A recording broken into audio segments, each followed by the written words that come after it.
Thank you. I've often asked myself the question, why would a successful country that's enjoyed 1,000 years of independence give up its right of self-government to the unelected non-entities that we see sitting before us this morning?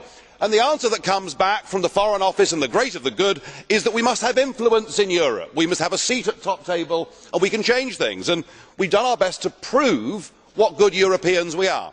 We go on paying you £50 million a day. We've helped the Euro bailout fund, even though we didn't join the currency, thank goodness. We've given you 80% of the fish stocks that swim in our waters. Your fleets can come and take that from us. And we've applied every directive you've given us absolutely to the letter, all of it to gain influence. In fact, Nick Clegg is so deluded he still thinks we can take the lead in Europe.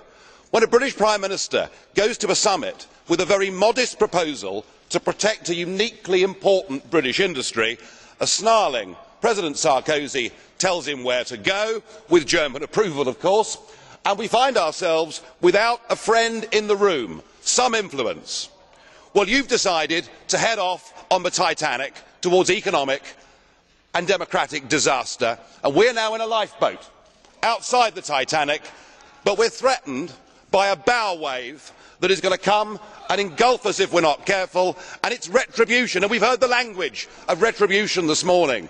Financial markets legislation is going to be imposed upon Britain and we will have no influence whatsoever over any of it. Something changed though on Friday. Mr Cameron may not know it, but we are now on course. Britain is going to make the great escape.